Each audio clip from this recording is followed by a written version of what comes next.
Bom pedi na mensaje de dia. E tema anual, intimidad con Dios en el lugar secreto.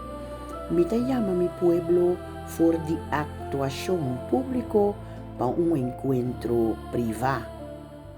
E serie semanal da fruta de intimidad. E palabra de Awe da escucha. E texto de Bible que nos está presentando a Boawe está sacado por de Juan 10:27.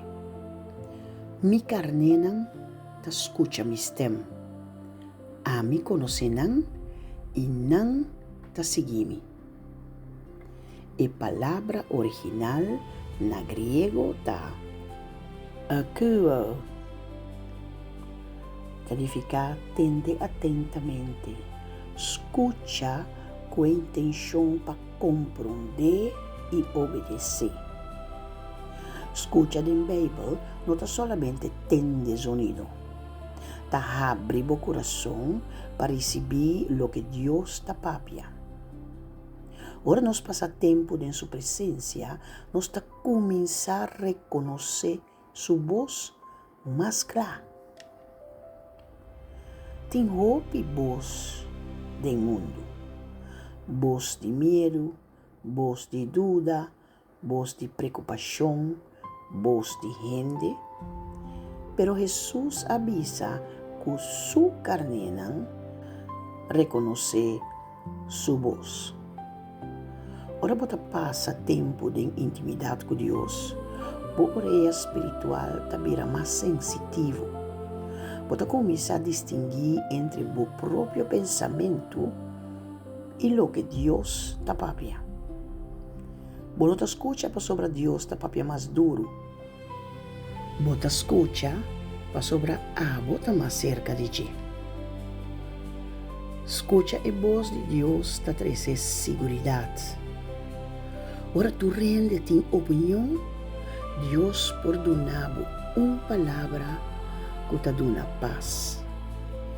E vos é sempre lo guiabo em verdade. Que ação por tomar awe? Contra bomes. Me talaga e voz de Deus guiame? Of me ta sigue e voz ng de mundo?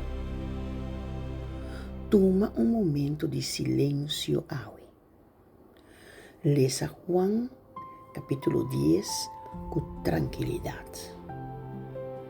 Pede Deus para sinhabo reconhecer sua voz.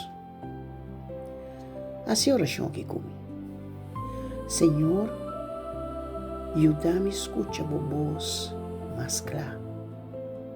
Quita todo o sonido não que estás trobando.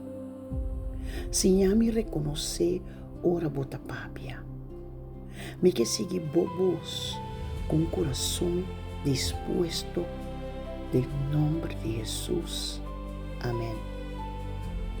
E frase de dia de hoje está: intimidade com Deus está assim o coração reconhecer a voz que está guiado de vida. A minha Silvana Angeli. E me desejava dia bendicionado. Dia que está mais e mais cerca de o Criador e você escuta e distinguir sua voz. Seja bendicionado e até amanhã com o poder de Deus tem outro mensaje de dia.